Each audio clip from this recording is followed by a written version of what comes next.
सभी को प्यार भरा नमस्कार और एक बार फिर से स्वागत है आपका इंपीरियल एग्रो क्लासेज के ऑनलाइन प्लेटफॉर्म पर। और आज हम लोग एग्रीकल्चर के कुछ महत्वपूर्ण प्रश्न हल करने वाले हैं जो आपके एग्जाम्स में बार बार पूछे जाते हैं। वीडियो को शुरू करने से पहले चैनल को सब्सक्राइब कर लें और वीडियो को लाइक और शेयर करना ना भूलें। मैंने देखा है आप लोग कमेंट नहीं करते हो, जिससे फैकल्टी का क्लास लेने का मन नहीं करता। तो आप लोग वीडियोस को शेयर करें और कमेंट करते रहो ताकि हम आपके लिए अच्छी से अच्छी वीडियोस, अपडेटेड वीडियोस लाते रहें। So let's begin. Question number first, निम्न में से कौन सी खाद्यान्न फसल है? क्वेश्चन है आपका, निम्न में से कौन सी खाद्यान्न फसल है? ऑप्शन ए है आपका गेहूं, ऑप्शन बी आपका बाजरा, ऑप्शन सी आपका चावल एंड ऑप्शन डी आपका उपरोक्त सभी। तो बताइए कमेंट सेक्शन में इसका क्या होगा सही जवाब। निम्न में से कौन सी खाद्यान्न फसल है? ऑप्शन ए आपका गेहूं, ऑप्शन बी आपका बाजरा, ऑप्शन सी आपका चावल और ऑप्शन डी आपका उपरोक्त सभी। तो जिसने ऑप्शन डी जवाब दिया है बिल्कुल सही जवाब है। खाद्यान्न फसलों के अंतर्गत आपका गेहूं, बाजरा, चावल आदि आते हैं, मतलब तीनों फसलें खाद्यान्न फसलों के अंतर्गत आती है। अगला क्वेश्चन है आपका, RMO 40 किसकी किस्म है? RMO 40 किसकी किस्म है? ऑप्शन ए आपका चंवला, ऑप्शन बी आपका मोठ, ऑप्शन सी आपका उड़द एंड ऑप्शन डी है आपका धान। तो बताइए क्या होगा इसका सही जवाब। RMO 40 किसकी किस्म है? ऑप्शन ए आपका चंवला, ऑप्शन बी आपका मोठ, ऑप्शन सी आपका उड़द और ऑप्शन डी है आपका धान। तो जिसने इसका जवाब ऑप्शन बी दिया है बिल्कुल सही जवाब है, मोठ। RMO 40 मोठ की किस्म है। RMO का पूरा नाम है राजस्थान, R फॉर राजस्थान और MO फॉर मोठ। राजस्थान मोठ 40 मोठ की किस्म है। ठीक है। अगला क्वेश्चन है आपका, गन्ने में कौन सी शर्करा पाई जाती है? तो बताइए क्या होगा इसका सही जवाब। गन्ने में कौन सी शर्करा पाई जाती है? ऑप्शन है आपका सुक्रोज, ऑप्शन बी आपका फ्रक्टोज, ऑप्शन सी आपका माल्टोज और ऑप्शन डी है आपका ग्लूकोज। जिसने ऑप्शन ए जवाब दिया यानी सुक्रोज जवाब दिया बिल्कुल सही जवाब है। गन्ने में सुक्रोज शर्करा पाई जाती है और बाकी सभी फसलों में फ्रक्टोज शर्करा पाई जाती है। और मैंने आपको एक बार पहले बताया था कि एनिमल्स यानी कि जंतु अगर भोजन को स्टोर करते हैं या संग्रहित करते हैं तो वो ग्लाइकोजन या ग्लूकोज की फॉर्म में करते हैं, ग्लूकोज की अवस्था में करते हैं। और अगर पौधे या पादप किसी भोजन को अगर स्टोर करते हैं या संग्रह करते हैं तो वो फ्रक्टोज की फॉर्म में करते हैं। ठीक है, लेकिन गन्ने में सुक्रोज में होता है। ठीक है। अगला क्वेश्चन है आपका, फाइलोडी रोग किस फसल से संबंधित है? ऑप्शन ए है आपका तिल, ऑप्शन बी है आपका सोयाबीन, ऑप्शन सी है आपका अरहर और ऑप्शन डी है आपका चना। तो बताइए क्या होगा इसका सही जवाब। फाइलोडी रोग किस फसल से संबंधित है? देखिए, आप क्वेश्चन को अटेंड करने से पहले उसको 2 बार पढ़ें अच्छे से और फिर 2 या 3 बार उसके ऑब्जेक्टिव्स को देखें, जो ABCD उसमें दिए होते हैं उनको देखें, फिर ही जाके आप आंसर करें। जल्दबाजी ना करें। आपने देखा फाइलोडी रोग इस फसल में होता है, लेकिन उसके चारों ऑब्जेक्टिव आप देखो अच्छे से, उनको केयरफुली देखो, ध्यान से देखो और उसके बाद आप उसका आंसर करो ताकि आपके चांसेस सही होने के बढ़ जाएंगे। नहीं तो हम क्या करते हैं, जल्दबाजी में ऑप्शन डी या सी सही होता है और हम उसके चक्कर में ऑप्शन ए करके आ जाते हैं। इसलिए क्वेश्चन को 2 बार पढ़ो कम से कम और ऑब्जेक्टिव्स को 2 या 3 बार अच्छे से ध्यान से पढ़ो। ठीक है। तो बताइए क्या होगा इसका सही जवाब। ऑप्शन ए है तिल, option B soybean, option C अरहर और ऑप्शन डी है आपका चना। तो फाइलोडी डिजीज ऑप्शन ए जिसने जवाब दिया है बिल्कुल सही जवाब है। फाइलोडी जो डिजीज है, फाइलोडी जो रोग है वो तिल फसल का है। ठीक है। अगला क्वेश्चन है आपका, DAP यानी कि डाई अमोनियम फॉस्फेट में फास्फोरस की मात्रा होती है। ऑप्शन ए आपका 12%, ऑप्शन बी आपका 46%, ऑप्शन सी आपका 16% और ऑप्शन डी है आपका 18%। क्वेश्चन है आपका डाई अमोनियम फास्फेट में फास्फोरस की मात्रा होती है। ऑप्शन ए आपका 12%, ऑप्शन बी आपका 46%, ऑप्शन सी आपका 16% और ऑप्शन डी आपका 18%। तो बताइए क्या होगा इसका सही जवाब, फटाफट कमेंट करो। ए 12, बी 46, सी 16 और डी 18। तो जिसने ऑप्शन बी जवाब दिया है बिल्कुल सही जवाब है। डाई अमोनियम फॉस्फेट में 46% फास्फोरस होता है और 18% नाइट्रोजन भी होता है। क्यों? क्योंकि इसका नाम क्या है, D for di, A for ammonium, P for phosphorus. तो डाई से मतलब दो, ए से अमोनियम बोले तो नाइट्रोजन फर्टिलाइजर और फास्फोरस बोले तो फास्फेट बोले तो फास्फोरस फर्टिलाइजर। ठीक है, अगला क्वेश्चन है आपका, निम्न में से नकदी फसल है। ऑप्शन ए कपास, ऑप्शन बी आलू, ऑप्शन सी गन्ना और ऑप्शन डी उपरोक्त सभी। तो बताइए क्या होगा इसका सही जवाब। निम्न में से नकदी फसल है। ऑप्शन ए आपका कपास, ऑप्शन बी आलू, ऑप्शन सी गन्ना, ऑप्शन डी उपरोक्त सभी। तो जिसने ऑप्शन डी जवाब दिया है बिल्कुल सही जवाब है। आलू, गन्ना और कपास तीनों फसलें नकदी फसलें। अब ऐसे क्वेश्चन में हम लोग क्या करते हैं, निम्न में से नकदी फसल है, वहाँ पे क्वेश्चन आया और आप लोग फर्स्ट ऑप्शन ए देख के कपास, हाँ यार कपास नकदी फसल है, इसको आप तुरंत टिक करके ऑप्शन ए लगा के आ जाओगे, जो कि गलत है। आपने नीचे के ऑप्शन पढ़े ही नहीं दोनों, कि आलू भी नकदी है। चलो आलू का हमें पता नहीं है आलू नकदी है या कैसी है, लेकिन गन्ना का हमें पता है कि गन्ना नकदी है। तो ए और सी दोनों अगर ऑप्शन सही है और नीचे उपरोक्त सभी दिया हुआ है तो कन्फर्म है कि आलू भी नकदी फसल है। तो आपको ऑप्शन डी सही करना है, ना कि ए या बी।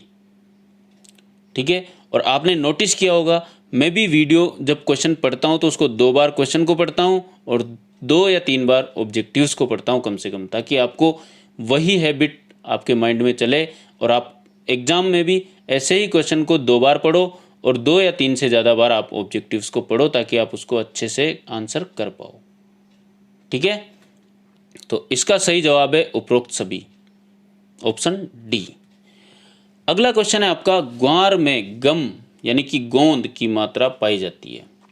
तो बताइए क्या होगा इसका सही जवाब। ग्वार में गोंद की मात्रा यानी गम की मात्रा कितनी प्रतिशत होती है। ऑप्शन ए है आपका 33%, ऑप्शन बी आपका 3.4%, ऑप्शन सी है आपका 23%, ऑप्शन डी आपका 3.2%। तो बताइए क्या होगा इसका सही जवाब। ग्वार में गम की या गोंद की मात्रा पाई जाती है 33%, 3.4%, 23% और 3.2%। तो जिसने ऑप्शन ए जवाब दिया है बिल्कुल सही जवाब है।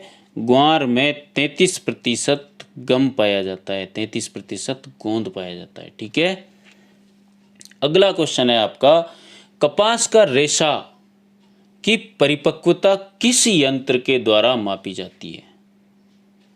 क्वेश्चन है आपका, कपास के रेशे की परिपक्वता किस यंत्र के द्वारा मापी जाती है। ऑप्शन ए है आपका पोरोमीटर, ऑप्शन बी है आपका एरिलोमीटर, ऑप्शन सी है आपका कोलोमीटर और ऑप्शन डी है आपका कोई नहीं।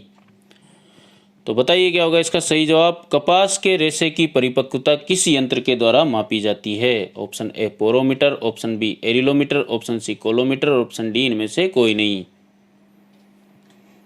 क्या होगा इसका सही जवाब।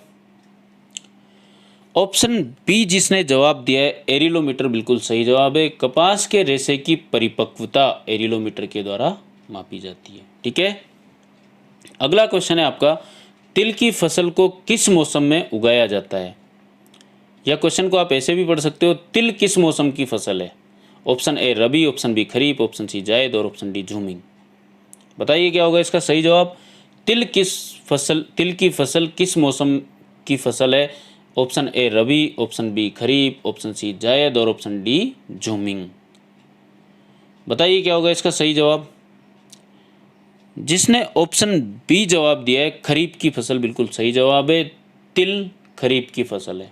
ठीक है, अगला क्वेश्चन है आपका, सबसे अधिक वसा किस फसल में पाई जाती है। यानी कि वसा यानी फैट, सबसे अधिक फैट किस फसल में पाया जाता है? तो ऑप्शन ए आपका बाजरा, ऑप्शन बी आपका चावल, ऑप्शन सी आपका ज्वार और ऑप्शन डी आपका गेहूँ। तो बताइए क्या होगा इसका सही जवाब? सबसे अधिक वसा किस फसल में पाई जाती है? ए बाजरा, बी चावल, सी ज्वार और डी गेहूँ। तो जिसने ऑप्शन ए जवाब दिया है बाजरा, बिल्कुल सही जवाब है। सबसे अधिक वसा, सबसे अधिक फैट बाजरे की फसल में पाया जाता है। ठीक है, अगला क्वेश्चन है आपका, 1 हेक्टेयर क्षेत्रफल के बराबर होता है, यानी कि 1 हेक्टेयर क्षेत्रफल में कितने वर्ग मीटर होता है? इसका जवाब आपको कमेंट सेक्शन में देना है। ऑप्शन ए आपका 10,000 वर्ग मीटर, ऑप्शन बी आपका 5,000 वर्ग मीटर, ऑप्शन सी आपका 2,000 वर्ग मीटर और ऑप्शन डी है आपका 1,000 वर्ग मीटर। तो बताइए क्या होगा इसका सही जवाब? 1 हेक्टेयर क्षेत्रफल में कितना वर्ग मीटर होता है? 10,000, 5,000, 2,000 और 1,000। जिसने ऑप्शन ए जवाब दिया बिल्कुल सही जवाब है। 1 हेक्टेयर क्षेत्रफल में 10,000 यानी कि 10,000 वर्ग मीटर होता है। 10,000 metre square is equal to 1 hectare. ये फॉर्मूला याद कर लेना। ठीक है, 1 हेक्टेयर में 10,000 मीटर स्क्वायर होता है। ठीक है, अगला क्वेश्चन है आपका, भारत में सरसों का सर्वाधिक उत्पादन किस राज्य में होता है? भारत में सरसों का सर्वाधिक उत्पादन किस राज्य में होता है? ऑप्शन है आपके राजस्थान, ऑप्शन बी आपका मध्य प्रदेश, ऑप्शन सी है आपका उत्तर प्रदेश और ऑप्शन डी आपका पंजाब। तो चलिए बताइए क्या होगा इसका सही जवाब? भारत में सरसों का सर्वाधिक उत्पादन किस राज्य में होता है? ए है आपका राजस्थान, बी आपका मध्य प्रदेश, सी आपका उत्तर प्रदेश और डी है आपका पंजाब। तो जिसने ऑप्शन ए जवाब दिया है राजस्थान, बिल्कुल सही जवाब है। भारत में सरसों का सर्वाधिक उत्पादन राजस्थान में होता है। ठीक है, और राजस्थान में ही सरसों का रिसर्च इंस्टीट्यूट है जो कि सेवर भरतपुर में स्थित है। ठीक है, अगला क्वेश्चन है आपका, फसलों में बीज सूचकांक यानी कि सीड इंडेक्स के लिए कितने दाने लिए जाते हैं? बताइए क्या होगा इसका सही जवाब? फसलों में बीज सूचकांक यानी कि सीड इंडेक्स के लिए कितने दाने लिए जाते हैं? ऑप्शन ए आपका 100 बीज, ऑप्शन बी आपका 1,000 बीज, ऑप्शन सी आपका 1,500 बीज और ऑप्शन डी आपका 2,000 बीज। तो क्या होगा इसका सही जवाब? फटाफट कमेंट सेक्शन में अटेंड करो। फसलों में बीज सूचकांक यानी कि सीड इंडेक्स के लिए कितने दाने लिए जाते हैं? ए है आपका 100 दाने, ऑप्शन बी आपका 1,000 दाने, ऑप्शन सी आपका 1,500 दाने और ऑप्शन डी आपका 2,000 दाने। तो जिसने ऑप्शन ए जवाब दिया है बिल्कुल सही जवाब है। बीज सूचकांक के लिए 100 दाने हम लेते हैं। ठीक है, और परीक्षण भार यानी कि टेस्ट वेट के लिए 1,000 दाने लेते हैं। तो यहाँ पे क्या पूछा गया है? बीज सूचकांक यानी कि सीड इंडेक्स, इसके लिए 100 दाने लेते हैं। देखिए, इस टाइप के क्वेश्चन आंसर्स आपके एग्जाम्स में पूछे जाते हैं और ये बहुत ही ज़्यादा कन्फ्यूजन क्रिएट करते हैं सीड से रिलेटेड। मैंने एक पूरा लेक्चर लिया था सीड का, हालांकि वो थोड़ा सा बोरिंग टाइप लग रहा था क्योंकि उसमें इंटरेस्टिंग बातें कुछ थी नहीं ऐसे, और थोड़े टफ क्वेश्चंस भी होते हैं। तो इस टाइप के क्वेश्चन, एक तो सीड इंडेक्स का हो गया, एक आपके सीड से रिलेटेड सीड टैग हो गए, जैसे कौन कौन से किस बीज पे कौन सा टैग लगता है वो वाले क्वेश्चंस, और एक आपका बीज से रिलेटेड ईयर्स, कौन से साल में कौन सा बीज अधिनियम या कौन सा बीज नियम चालू हुआ, ये सब आपसे पूछे जाते हैं। और एक या दो या तीन क्वेश्चंस एग्जामिनेशंस में, या 4 क्वेश्चंस भी उससे रिलेटेड, सीड से रिलेटेड आ सकते हैं। तो आप लोगों को उस लेक्चर को अच्छे से देखना है, बड़े ध्यान से उनको नोट कर लेना और देख लेना, अच्छे से पढ़ लेना, रट लेना उन क्वेश्चंस को। थोड़े से बोरिंग है लेकिन वो उनमें से 2 या 3 क्वेश्चंस आपको ज़रूर मिलेंगे एग्ज़ाम में, चाहे आप कोई सा भी एग्ज़ाम दो, ICAR का दो या जेट का दो या BHU का दो या MPAT दो। हर एग्ज़ाम में बीज से रिलेटेड क्वेश्चन आंसर्स पूछे जाते हैं क्योंकि ये बहुत ही महत्वपूर्ण टॉपिक है और इस टाइप के क्वेश्चन आंसर्स आपसे प्रैक्टिकल नॉलेज से रिलेटेड है ये, इसलिए आपसे ज़्यादातर पूछे जाते हैं। ठीक है, तो आप ये चीज़ ध्यान रखना कि बीज से रिलेटेड जो वो लेक्चर था उसको अच्छे से कवर कर लेना, एक बार उसको दोबारा ढंग से देख के और उन क्वेश्चंस के आंसर आप एक बार नोट कर लेना और क्वेश्चंस को भी नोट कर लेना, ताकि उनको बार बार आप रटते रहना, क्योंकि वो ज़रूरी है, आप उनको रट के ही याद कर सकते हो, क्योंकि थोड़े टफ क्वेश्चन है और वो कन्फ्यूज़न भी क्रिएट करते हैं। इसलिए मैंने बीज से रिलेटेड जितने भी क्वेश्चन आंसर्स थे वो एक ही लेक्चर में आपको उस दिन क्लियर करवाए थे, तो वो वीडियो आप देख लेना एक बार अच्छे से दोबारा जाके, क्योंकि आपके 2 या 3 क्वेश्चन, यानी कि अगर 4 नंबर का एक क्वेश्चन है तो 12 नंबर का मामला है, और अगर 2 नंबर का भी 2 क्वेश्चन भी आते हैं तो 8 नंबर का मामला है, और 2 नंबर नेगेटिव मार्किंग के, यानी कि आपके 10 नंबर का फ़ायदा हो जाएगा अगर आपने वो सही कर दिया तो, और अगर गलत करके आ गए तो 2 नंबर माइनस हो जाएंगे। इसलिए आप उस लेक्चर को बार बार 2-3 बार 4 बार देख लोगे तो आपको वो याद हो जाएंगे और आप वहाँ पे कंफ्यूज नहीं रहोगे। इसलिए उस लेक्चर को बार बार देख लेना, ठीक है। अगला क्वेश्चन है आपका, तारामीरा किस कुल का है? ऑप्शन ए आपका चिनोपोडिएसी, ऑप्शन बी आपका कंपोजिटी, ऑप्शन सी आपका क्रूसीफेरी, ऑप्शन डी आपका यूफोरबिएसी। तो बताइए क्या होगा इसका सही जवाब। तारामीरा किस कुल की फसल है? Option A Chenopodiaceae, option B Compositae, option C Cruciferae, option D Euphorbiaceae. तो बताइए क्या होगा इसका सही जवाब। जिसने ऑप्शन सी जवाब दिया है क्रूसीफेरी, बिल्कुल सही जवाब है। तारामीरा क्रूसीफेरी कुल की फसल है, और क्रूसीफेरी को एक अन्य नाम से भी जाना जाता है जो है ब्रेसिकेसी। तो वहाँ पे आपको क्रूसीफेरी भी मिल सकता है और ब्रेसिकेसी भी मिल सकता है, ठीक है। अगला क्वेश्चन है आपका, मिर्च का लाल रंग किसके कारण होता है? ऑप्शन ए आपका कैप्सेसिन, ऑप्शन बी आपका कैप्सिंथिन, ऑप्शन सी आपका है वो भी दोनों, और ऑप्शन डी आपका इनमें से कोई नहीं। तो बताइए क्या होगा इसका सही जवाब। मिर्च का लाल रंग किसके कारण होता है? ऑप्शन ए आपका कैप्सेसिन, ऑप्शन बी आपका कैप्सिंथिन, ऑप्शन सी आपका ए वो भी दोनों, और ऑप्शन डी आपका इनमें से कोई नहीं। तो जिसने ऑप्शन बी जवाब दिया है कैप्सिथिन, बिल्कुल सही जवाब है। मिर्च का लाल रंग कैप्सिंथिन के कारण होता है, ठीक है। अगला क्वेश्चन है आपका, हरी मिर्च में कौन सा विटामिन होता है? ऑप्शन ए आपका विटामिन ए, ऑप्शन बी आपका विटामिन सी, ऑप्शन सी आपका विटामिन ए व बी दोनों, और ऑप्शन डी आपका इनमें से कोई नहीं। देखिए यहाँ पे फिर बोल रहा हूँ, क्वेश्चन को 2 बार पढ़ें और ऑब्जेक्टिव्स को 2 या 3 बार पढ़ें, तभी आप सही क्वेश्चन कर पाओगे, नहीं तो कंफ्यूज होके गलत कर दोगे। हरी मिर्च में कौन सा विटामिन होता है? ऑप्शन ए आपका विटामिन ए, ऑप्शन बी आपका विटामिन सी, ऑप्शन सी आपका ए व बी दोनों, और ऑप्शन डी आपका इनमें से कोई नहीं। तो बताइए पहले फटाफट इसका सही जवाब क्या होगा। हरी मिर्च में कौन सा विटामिन होता है? जिसने ऑप्शन सी जवाब दिया बिल्कुल सही जवाब है। हरी मिर्च में विटामिन ए व विटामिन सी दोनों पाए जाते हैं। अब यहाँ पे आप थोड़ा सा कंफ्यूज हो रहे होंगे कि सर हमने तो विटामिन सी पढ़ा है, कुछ लोग बोल रहे होंगे हमने विटामिन ए पढ़ा है, अब ये दोनों कैसे हो गए? तो मैं बता दूं आपको, इसमें पूछा गया है हरी मिर्च में कौन कौन से विटामिन होते हैं। इनमें ये नहीं पूछा कि कौन सा विटामिन सबसे ज़्यादा पाया जाता है या ज़्यादा कौन सा विटामिन होता है। तो आपको यहाँ पे जवाब करना है ए व बी दोनों, क्योंकि हरी मिर्च में दोनों विटामिन पाए जाते हैं, ए भी होता है सी भी होता है। और अगर यहाँ पूछा जाता हरी मिर्च में सबसे ज़्यादा कौन सा विटामिन पाया जाता है या कौन सा विटामिन होता है, तो उसका जवाब था विटामिन सी। हरी मिर्च में सबसे ज़्यादा विटामिन सी पाया जाता है, और यहाँ पे पूछा गया है कौन कौन से विटामिन पाए जाते हैं, तो विटामिन सी और विटामिन ए दोनों पाए जाते हैं, ठीक है। अगला क्वेश्चन है आपका, ऑल ग्रीन किसकी किस्म है? ऑप्शन ए आपका खीरा, ऑप्शन बी आपका पालक, ऑप्शन सी आपका कद्दू, और ऑप्शन डी आपका लौकी। तो बताइए क्या होगा इसका सही जवाब। ऑल ग्रीन किसकी किस्म है? ऑप्शन ए खीरा, ऑप्शन बी पालक, ऑप्शन सी कद्दू, और ऑप्शन डी लौकी। तो बताइए क्या होगा इसका सही जवाब।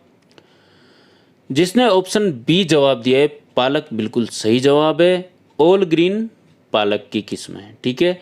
तो अब आप इसको ऐसे याद रखना, पालक का कौन सा भाग खाया जाता है? पत्ती। और पत्ती किस रंग की होती है? हरे रंग की, ग्रीन रंग की।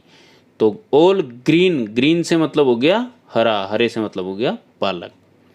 तो ऑल ग्रीन किसकी किस्म है? पालक की, ठीक है। अगला क्वेश्चन है आपका, फसलों में परीक्षण भार यानी कि टेस्ट वेट के लिए कितने दाने लिए जाते हैं, ये मैं आपको पहले बता चुका हूँ। अगर आपको याद हो तो आप फटाफट इसका सही जवाब कमेंट सेक्शन में अटेंड करो। फसलों में परीक्षण भार यानी कि टेस्ट वेट के लिए कितने दाने लिए जाते हैं? ऑप्शन ए आपका 100 दाने, ऑप्शन बी आपका 1000 दाने, ऑप्शन सी आपका 1500 दाने और ऑप्शन डी है आपका 2000 दाने। तो क्या होगा इसका सही जवाब? फटाफट कमेंट सेक्शन में अटेंड करो। देखिए आप लोग यहाँ पे कमेंट करते हो तो लाइव चैट बॉक्स में जब आप आंसर को कमेंट करते हो और अगर आपका गलत है तो आप दोबारा उस क्वेश्चन को देखो, वीडियो को दोबारा देखो और उसको एवेल्युएट करो कि आपने क्या सोच के ये आंसर दिया और कहाँ आपने गलती की और क्या इसका सही जवाब है। आप वीडियो को देख के लाइव चैट बॉक्स में कमेंट करके और ये नहीं पता करते हो कि सही है या गलत है और फिर आप चले जाते हो, तो उसके बाद क्या होता है कि आपका देखने का कोई मतलब नहीं निकलता उस चीज़ को। अगर आपको क्वेश्चन को सही करना है तो उसको एक बार फिर से दोबारा देखना है। अगर आपने गलत कर दिया तो आप उस क्वेश्चन को दोबारा देखो, उसमें आप इवेल्युएट करो कि मैंने क्या गलती की और मुझे क्या आंसर देना चाहिए था और क्या सोच के मैंने आंसर दिया, ये मुझे चेंज करना है। ठीक है, तो बताइए क्या होगा इसका सही जवाब? फसलों में परीक्षण भार यानी टेस्ट वेट के लिए कितने दाने लिए जाते हैं? ऑप्शन ए 100 दाने, ऑप्शन बी 1000 दाने, ऑप्शन सी 1500 दाने और ऑप्शन डी 2000 दाने। तो मैंने बताया था आपको सीड इंडेक्स में आपको बीज सूचकांक जिसको बोलते हैं उसमें 100 दाने लेने थे और टेस्ट वेट यानी कि परीक्षण भार में आपको 1000 दाने लेने थे। तो जिसने ऑप्शन बी जवाब दिया बिल्कुल सही जवाब है। परीक्षण भार के लिए 1000 दाने लेते हैं और सीड इंडेक्स के लिए 100 दाने लेते हैं जिसको कि बीज सूचकांक बोलते हैं। ठीक है, अगला क्वेश्चन है आपका, शीत ऋतु में किन विक्षोभों के कारण वर्षा होती है? ऑप्शन है आपका पश्चिमी विक्षोभ, ऑप्शन बी आपका पूर्वी विक्षोभ, ऑप्शन सी आपका बंगाल की खाड़ी से आने वाले विक्षोभ और ऑप्शन डी है आपका अरब सागर से आने वाले विक्षोभ। तो बताइए क्या होगा इसका सही जवाब? शीत ऋतु में किन विक्षोभों के कारण वर्षा होती है? ऑप्शन ए है आपका पश्चिमी विक्षोभ, ऑप्शन बी आपका पूर्वी विक्षोभ, ऑप्शन सी आपका बंगाल की खाड़ी से आने वाले विक्षोभ और ऑप्शन डी आपका अरब सागर से आने वाले विक्षोभ। शीत ऋतु में किन विक्षोभों के कारण वर्षा होती है? तो जिसने ऑप्शन ए जवाब दिया पश्चिमी विक्षोभ बिल्कुल सही जवाब है। शीत ऋतु में पश्चिमी विक्षोभ से जो बादल आते हैं उनसे पश्चिमी विक्षोभ जो आते हैं उनके कारण वर्षा होती है। अब मैं आपको इसके बारे में एक बहुत महत्वपूर्ण प्रश्न बताना चाहूँगा। जो शीत ऋतु में बरसात होती है, जो बारिश होती है, उसको बोलते हैं मावठ।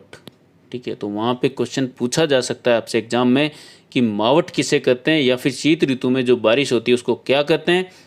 तो आपको जवाब देना है मावठ, और वो मावठ पश्चिमी विक्षोभ यानी कि पश्चिम से आने वाले विक्षोभ के कारण होती है। तो ये यहाँ पे 3 क्वेश्चन बन रहे हैं।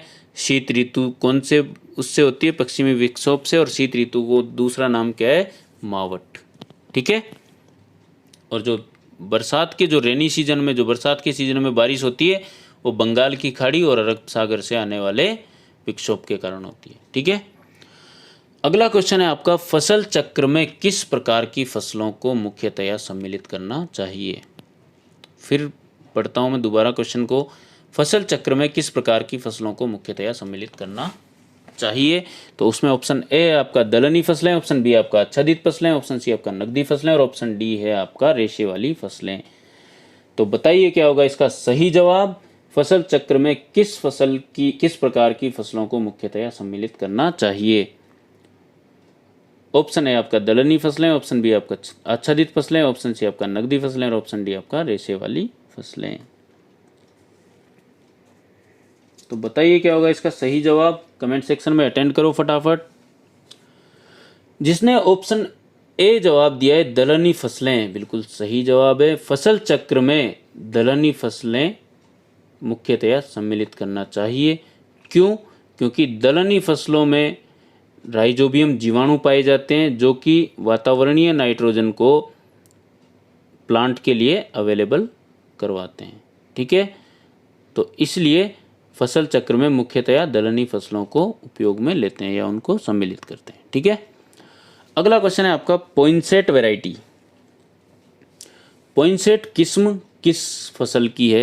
ऑप्शन ए आपका खीरा, ऑप्शन बी आपका पालक, ऑप्शन डी आपका कद्दू और ऑप्शन डी है आपका लौकी। पॉइंसेट किस्म किस फसल की है?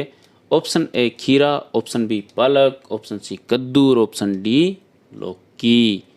तो बताइए क्या होगा इसका सही जवाब? कमेंट सेक्शन में फटाफट अटेंड करो। आपको 10 सेकंड का समय दिया जाता है। पॉइंसेट किस्म किस फसल की है? खीरा, पालक, कद्दू और लौकी। तो जिसने ऑप्शन ए जवाब दिया है खीरा, बिल्कुल सही जवाब है। पॉइंसेट खीरे की किस्म है। ठीक है, अगला क्वेश्चन आता है आपका फूल गोभी। फूल गोभी में ब्लाइंडनेस का एक विकार किसके कारण होता है? ऑप्शन है आपके उच्च ताप, ऑप्शन बी आपका अधिक वर्षा, ऑप्शन सी आपका कम वर्षा और ऑप्शन डी है आपका पाला। तो बताइए इसका क्या होगा सही जवाब? फूल गोभी में ब्लाइंडनेस का एक विकार किसके कारण होता है? ऑप्शन ए उच्च ताप, ऑप्शन बी अधिक वर्षा, ऑप्शन सी कम वर्षा, ऑप्शन डी पाला। तो बताइए क्या होगा इसका सही जवाब? फूल गोभी में ब्लाइंडनेस।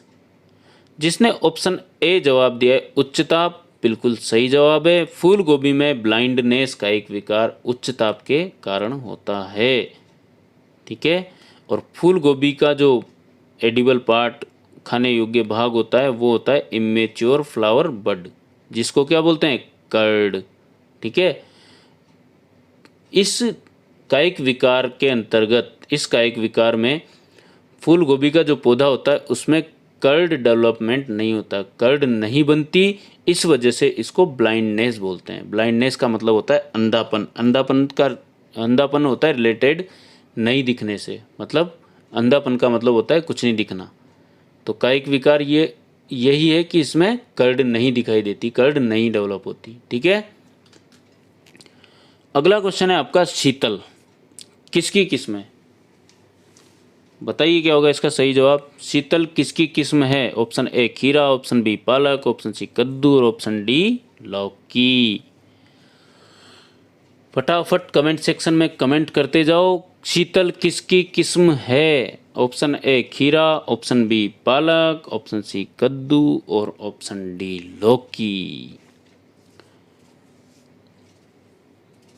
जिसने ऑप्शन ए जवाब दिया है बिल्कुल सही जवाब है। शीतल खीरे की किस्म है।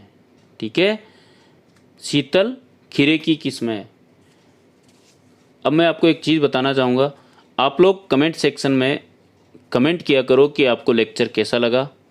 अपना एक्सपीरियंस आप कमेंट करके हमें बताओ, ताकि हम उसमें ज़्यादा से ज़्यादा इम्प्रूव कर सकें और अच्छे से अच्छा उसमें कंटेंट और डाल सकें।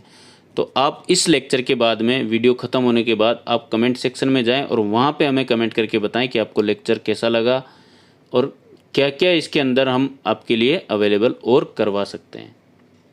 ठीक है, तो आपसे रिक्वेस्ट है जाके तुरंत जैसे लेक्चर ख़त्म करते हो उसके बाद कमेंट सेक्शन में जाके कमेंट करें और हमें बताएं कि लेक्चर के बारे में बताएं कि आपको लेक्चर कैसा लगा और हमें क्या ऐड करना है। ठीक है, अगला क्वेश्चन है आपका प्राइड ऑफ इंडिया किसकी किस्म है? क्वेश्चन है आपका प्राइड ऑफ इंडिया किसकी किस्म है? ऑप्शन ए फूल गोभी, ऑप्शन बी पत्ता गोभी, ऑप्शन सी गांठ गोभी और ऑप्शन डी इनमें से कोई नहीं। तो बताइए फटाफट कमेंट सेक्शन में क्या होगा इसका सही जवाब? प्राइड ऑफ इंडिया किसकी किस्म है? ऑप्शन ए फूल गोभी, ऑप्शन बी पत्ता गोभी, ऑप्शन सी गांठ गोभी, ऑप्शन डी इनमें से कोई नहीं। तो जिसने ऑप्शन बी जवाब दिया है बिल्कुल सही जवाब है। प्राइड ऑफ इंडिया पत्ता गोभी की किस्म है। ठीक है, अगला क्वेश्चन है आपका निम्न में से लहसुन की किस्म है। लहसुन को अंग्रेजी में बोलते हैं गार्लिक, जिसका बॉटनिक वानस्पतिक नाम होता है एलियम सेटाइवम। ठीक है, इसका कुल होता है एलियेसी। ठीक है, तो लहसुन की कौन सी किस्म है? ऑप्शन ए यमुना सफ़ेद, ऑप्शन बी गोदावरी सफ़ेद, ऑप्शन सी G4 और ऑप्शन डी उपरोक्त सभी। तो बताइए क्या होगा इसका सही जवाब? लहसुन की कौन सी किस्म है? यमुना सफ़ेद, गोदावरी सफ़ेद, G4 और उपरोक्त सभी। जिसने ऑप्शन डी जवाब दिया है उपरोक्त सभी बिल्कुल सही जवाब है। यहाँ पे आप थोड़ा सा दिमाग लगा सकते हो। जी बोले तो जी का मतलब होता है गार्लिक। लहसुन को मैंने पहले आपको बताया अभी थोड़ी देर पहले, लहसुन को अंग्रेजी में गार्लिक बोलते हैं और इसका वानस्पतिक नाम इलियम सैटिवम होता है। तो आप जी से मानते हो, जी का मतलब होता है गार्लिक, गार्लिक को लहसुन बोलते हैं। तो यमुना सफ़ेद और गोदावरी सफ़ेद इन दोनों में से पता है आपको कि एक लहसुन की किस्म है, और यहाँ पे G4 को आप जी से मान गए आप गार्लिक यानी कि लहसुन, तो इसका मतलब ये भी लहसुन की किस्म है। तो फिर आप जब ये दोनों आपके लहसुन की किस्म है तो आप गोदावरी सफ़ेद को भी लहसुन की किस्म मान के उपरोक्त सभी आंसर दोगे, क्योंकि दो आपको कन्फर्म मिल गए। ठीक है, तो आपका जो सही जवाब है इसका वो है उपरोक्त सभी ऑप्शन डी, यानी कि यमुना सफ़ेद भी लहसुन की किस्म है, गोदावरी सफ़ेद भी लहसुन की किस्म है, और G4 यानी कि गार्लिक 4 भी लहसुन की किस्म है। ठीक है, अगला क्वेश्चन है आपका, खीरे का वानस्पतिक नाम है। बताइए आपका क्या होगा सही जवाब। खीरे का वानस्पतिक नाम, जिसको वैज्ञानिक नाम भी बोलते हैं, क्या है। Option A cucumis sativus, option B cucumis melo, option C cucurbita moschata और option D cucurbita pepo sorry. तो बताइए क्या होगा इसका सही जवाब। खीरे का वानस्पतिक नाम या वैज्ञानिक नाम क्या है। कुकुमिस सेटाइवा, कुकुमिस मेलो, कुकुरबिटा मोस्टाटा एंड कुकुरबिटा पीपो। तो जिसने ऑप्शन ए जवाब दिया है कुकुमिस सेटाइवा बिल्कुल सही जवाब है। खीरे का वानस्पतिक नाम कुकुमिस सेटाइवा है। ठीक है, अगला क्वेश्चन है आपका, स्प्लिटिंग नामक कायिक विकार होता है। ठीक है, क्वेश्चन दोबारा पढ़ रहा हूं मैं। स्प्लिटिंग नामक कायिक विकार को अंग्रेजी में फिजियोलॉजिकल डिसऑर्डर भी बोलते हैं। ये किस फसल में होता है ये मैं आपको बता दूं। ये गाजर और मूली जो जड़ वाली फसलें हैं उनमें होता है, और ये किसके कारण होता है ये आपको जवाब देना है। ठीक है, स्प्लिटिंग नामक कायिक विकार गाजर और मूली में होता है, लेकिन किसके कारण होता है इसके आप ऑप्शन ए है आपका कटाई में देरी के कारण, ऑप्शन बी है आपका कटाई में अधिकता के कारण, ऑप्शन सी है आपका नाइट्रोजन की कमी के कारण, और ऑप्शन डी है आपका उपरोक्त सभी। तो बताइए क्या होगा इसका सही जवाब। स्प्लिटिंग नामक कायिक विकार जो कि गाजर और मूली में होता है वो किसके कारण होता है। ऑप्शन ए कटाई में देरी से, ऑप्शन बी कटाई में अधिकता से, अधिकता का मतलब बार बार हार्वेस्टिंग करने से, ऑप्शन सी है आपका नाइट्रोजन में कमी से, ऑप्शन डी आपका उपरोक्त सभी। तो बताइए क्या होगा इसका सही जवाब। जिसने ऑप्शन ए जवाब दिया है कटाई में देरी से बिल्कुल सही जवाब है। गाजर और मूली में स्प्लिटिंग कटाई में देरी करने से होता है। जब कटाई में देरी होती है तो उसके बाद क्या होता है, ज़्यादा तापमान के कारण और ज़मीन हार्ड या मजबूत होने के कारण इसकी जो जड़ें होती है गाजर और मूली की वो दो भागों में बट जाती है या वो फट जाती है बीच में से। इसको हम स्प्लिटिंग कहते हैं। ठीक है, तो ये डायरेक्टली एक ही चीज़ से होता है। अगर आप टाइम पे उनको हार्वेस्ट नहीं करोगे तो ये स्प्लिटिंग उनमें हो जाएगी। ठीक है, अगला क्वेश्चन है आपका, सामान्य मिर्च में गुणसूत्र संख्या होती है। बताइए क्या होगा इसका सही जवाब। सामान्य मिर्च में यानी कि मिर्च में गुणसूत्रों की संख्या कितनी होती है। ऑप्शन है आपका 24, ऑप्शन बी आपका 28, ऑप्शन सी आपका 32, ऑप्शन डी आपका 40। मिर्च में 2n = कितने होते हैं। ऑप्शन है आपका 24, ऑप्शन बी आपका 28, ऑप्शन सी आपका 32, ऑप्शन डी आपका 40। तो जिसने ऑप्शन ए जवाब दिया है 24 बिल्कुल सही जवाब है। मिर्च में 2n = 24 होते हैं। ठीक है, अगला क्वेश्चन है आपका, भारत में प्रथम कृषि विश्वविद्यालय की स्थापना कहाँ पर हुई थी। तो मैं आपसे पहले भी ये क्वेश्चन 2 बार पूछ चुका हूँ कि भारत का प्रथम कृषि विश्वविद्यालय कहाँ पर बना, उसका नाम क्या है और किस सन में बना। तो आपको इसका सही जवाब देना है कमेंट सेक्शन में, फटाफट अटेंड करो। ऑप्शन ए आपका लुधियाना में, ऑप्शन बी आपका हैदराबाद में, ऑप्शन सी आपका पंतनगर में और ऑप्शन डी आपका दिल्ली में। तो बताइए क्या होगा इसका सही जवाब। अगर आपने ध्यान से लेक्चर को देखा होगा या पुराने लेक्चर्स को आप देखते होंगे तो आपको इसका सही जवाब आप आसानी से कर लोगे, और आपने ध्यान से नहीं देखा या आपने मिस कर दिया तो आप इसका जवाब थोड़ा आपको मुश्किल लगेगा। तो बताइए क्या है, भारत का प्रथम कृषि विश्वविद्यालय कहाँ पर स्थित है? ऑप्शन ए लुधियाना में, ऑप्शन बी हैदराबाद में, ऑप्शन सी पंतनगर में और ऑप्शन डी दिल्ली में। जिसने ऑप्शन सी जवाब दिया है पंतनगर में, बिल्कुल सही जवाब है। भारत का प्रथम कृषि विश्वविद्यालय पंतनगर में स्थापित किया गया था, जिसका नाम था Govind Vallabh Pant university of agriculture and technology, GBPUAT। ठीक है, Govind Vallabh Pant university of agriculture and technology. अगला क्वेश्चन है आपका, मूंगफली का उत्पत्ति स्थान है। तो बताइए क्या होगा इसका सही जवाब। मूंगफली का उत्पत्ति स्थान यानी कि ग्राउंड नट का ओरिजिन कहाँ पर है? Option A Bharat, option B Brazil, option C America, option D चीन। क्या होगा सही जवाब? Origin of groundnut, option A India, option B Brazil, option C USA और ऑप्शन डी चाइना। बताइए क्या होगा इसका सही जवाब कमेंट सेक्शन में। जिसने ऑप्शन बी जवाब दिया है ब्राज़ील, बिल्कुल सही जवाब है। मूंगफली का उत्पत्ति स्थान ब्राज़ील में है। ठीक है, आज के लिए इतना ही। मिलेंगे अगले लेक्चर में कल 8:30 बजे। तब तक के लिए धन्यवाद। Thanks for listening. As always, God bless you all.